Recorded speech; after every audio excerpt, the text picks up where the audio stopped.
Hello everyone, দেখো মাত্র কয়েকটা কাজু দিয়ে বানিয়ে ফেললাম অনেক অনেক কাজু বরফি। হ্যাঁ, এটাই তো চালাকি। সত্যি কাজুর অনেক দাম, তো ভাবলাম স্বাস্থ্যকরও হবে আর অল্প কাজু লাগবে, এরকম করে কিছু বানাই। তো কী করলাম, ছোলা ভাজা ছিল প্রায় 250 গ্রাম। সেই ছোলা ভাজাকে খুব ভালো করে মিক্সিতে আমি গুঁড়ো করে নিয়েছি। প্রথমেই ভালো করে কিন্তু মিহি একটা গুঁড়ো তৈরি করতে হবে। দেখো ভালো করে আবার একটু ছেঁকেও নিলাম, কারণ যেটুকু দেখেছো তো পুরোটা গুঁড়ো হয়নি, তো আরও কিছুটা আছে ছোলা, আবার সেটার সাথেও কিন্তু এটাকে আবার গুঁড়ো করে নেব, তাহলে যেগুলো গুঁড়ো হয়নি ওগুলো আরও ভালো করে গুঁড়ো হয়ে যাবে। এইবার যেহেতু আমি অনেকটা পরিমাণে বানাচ্ছি, তাই আমি দেখো এখানে একটু কাজুটা বেশি করে দিয়ে দিলাম। বেশি মানে খুব বেশিও না, খুবই কম। শুধু কাজু দিয়ে যদি আমি অনেক কাজু বরফি বানাতে যাই, বুঝতেই পারছো কতটা কাজু লাগবে। তো এটা চালাকির কাজু। তো দেখো এবার কি করলাম, কাজুটাকে দিয়ে এর সাথে গুঁড়িয়ে নিলাম। তুমি যদি শুধু কাজুটা গোড়াও তাহলে কিন্তু একটা তৈলাক্ত ভাব আসবে, যেটা গুঁড়ো করা সম্ভব হবে না। সেই জন্য আমি ছোলার সাথে এটাকে গুঁড়িয়ে নিলাম। দিয়ে এবার আমি চিনিটাও গুঁড়িয়ে নেব। ওই বাটির মাপেই আমি চিনিটা গুঁড়িয়ে নেব 2 বাটি। আর দেখো 2-4টে এলাচও আমি একসাথে গুঁড়িয়ে নিচ্ছি, তাহলে গন্ধটা খুব সুন্দর হবে। দেখো আবারও ছেঁকে নিয়েছিলাম, যেগুলো গুঁড়ো হয়নি আবার চিনির সাথে আর একবার ঘুরিয়ে নেব, তাহলেই কিন্তু হয়ে যাবে। দিয়ে আরও একবার খুব ভালো করে ছেঁকে নেব, ছেঁকে নেবো মানে চেলে নেব। তো দেখো এবার এটাকে খুব ভালো করে আরও একবার চেলে নিচ্ছি। এবার যেটুকু বাকি থাকবে আর আমি দেবো না, যদি দিতেও চাই আর একবার মিক্সিতে ঘুরিয়ে নেব, ব্যাস তাহলেই হয়ে যাবে।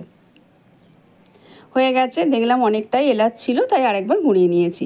এবার খুব ভালো করে কিন্তু আমি মিশিয়ে নেব চিনির সাথে ছোলার মিক্সটা। এইবার দেখো আরও বেশি টেস্টি করার জন্য এখানে যে 10 টাকা দামের যে মিল্ক পাউডার হয়, ওটা আমি 2 প্যাকেট দিয়ে দিলাম। প্রথমেই বললাম আমি একটু বেশি পরিমাণে বানাচ্ছি, তাই জন্য আমার সব কিছু একটু বেশি বেশি লাগছে। কিন্তু বিশ্বাস করো, শুধু যদি কাজুর বরফি আমি কিনতে যাই, আমার এখন যদি আমি 60-70 পিস কিনতে যাই, বুঝতেই পারছো কত টাকা পড়বে। কিন্তু এখানে আমার প্রায় 40 থেকে 50টা কাজু হয়েছিল, মানে কাজুর বরফি হয়েছিল। তো তাতে বুঝতেই পারছো কতটা টাকা আমার সেভ হয়েছে। আমি এখানে 4 চামচ মতো ঘি দিয়ে দিলাম, তাহলে টেস্টটা আরও সুন্দর হবে। দিয়ে খুব ভালো করে কিন্তু আমি হাতের সাহায্যে মাখিয়ে নেব। ওই ছোলা আর চিনির সাথে খুব ভালো করে কিন্তু মেশাতে হবে এটা। এইবার অল্প অল্প করে একটু দুধ, এই দুধটা গরম করা এবং ঠান্ডা, তো এই দুধ দিয়ে আমি অল্প অল্প করে দিয়ে মেশাতে থাকবো, একেবারে কিন্তু অনেকটা ঢেলে দেবে না।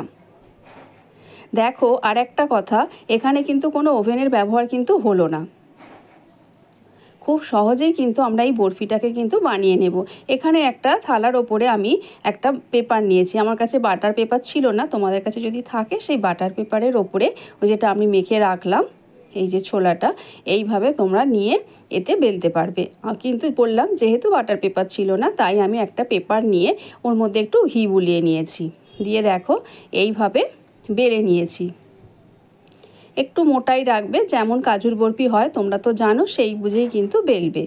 এইবার বেলা হয়ে গেলে আমি 4-5টা একটু সমান করে দেব, তা না হলে আমরা যে শেপটা চাইছি কাজুর বরফি যেটা আমাদের হয় ট্র্যাডিশনালি, সেটা আমরা পাবো না। সেই জন্য কি করলাম, 4 ধারটা একটু কেটে নিলাম। তবে হ্যাঁ, যেগুলো কেটে নিচ্ছি ওগুলো কিন্তু দিয়ে আবার ব্যবহার করব। আর ওতেও বেশ অনেকগুলো হয়েছিল জানো, আমার তো বললাম আমার প্রায় 42 পিস মতো হয়েছিল।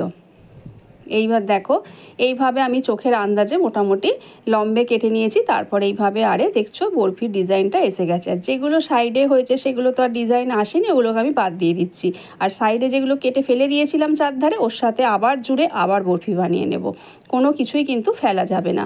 এবার আমি এখানে এই যে সিলভার স্তবকটা আমি নিয়েছি, নিয়ে এটা না থাকলেও কোনো ব্যাপার না, আমার কাছে ছিল বলে আমি ব্যবহার করলাম। তাহলে কি হবে, একদম দোকানের মতো বরফিটা দেখতে হবে, এছাড়া আর কিছুই না। বাড়িতে যদি ছোটোখাটো কোনো অনুষ্ঠান থাকে, এটা যদি আমরা আগে থেকে বানিয়ে রাখি তাহলে কিন্তু খুব ভালোই হয়। এছাড়াও অনেক সময় বাড়িতে হঠাৎ করে গেস্ট এসে গেলে তুমি যদি এটাকে বানিয়ে রাখো, অনেক দিন পর্যন্ত থাকবে। আর কেউ এসে গেলেই সহজে তুমি তাকে মিষ্টি জল দিয়ে আপ্যায়ন করতে পারবে, তাই না বলো? এইবার দেখো বরফিগুলো কত সুন্দর হয়েছে, দেখেই বুঝতে পারছো। এই মাত্র বানালাম, আবার যদি এটাকে ফ্রিজে রাখো তাহলে একটু কিন্তু শক্ত হয়ে যাবে। দেখো এরকম প্রায় 2 বাক্স আমার হয়েছিল। আর বললাম যে সাইডেরগুলোকে নিয়ে আমি দেখো এগুলো চৌকো চৌকো ডিজাইন করেছি, দিয়ে ওপর থেকে একটু পেস্তা কুচি ছড়িয়ে দিয়েছি। তাহলে কি হচ্ছে, মনে হচ্ছে যেন সন্দেশ, তাই না? দেখতে সত্যি ভালো হয়েছিল, শুধু দেখতে না, খেতেও খুব সুন্দর হয়েছিল। তোমরা একবার এটা কিন্তু ট্রাই করো। এবার তোমাদের একটা ছোট্ট কাজ, তোমরা ইউটিউবে যাও আর FORN বলে, ফোড়ন বলে সার্চ করো, আর গিয়ে চ্যানেলটা সাবস্ক্রাইব করে দাও, আর বেল আইকনটা কিন্তু প্রেস করে দিও। তাহলে যে কোনো ভিডিও ছাড়ি না কেন আগে তোমার কাছে নোটিফিকেশান পৌঁছে যাবে।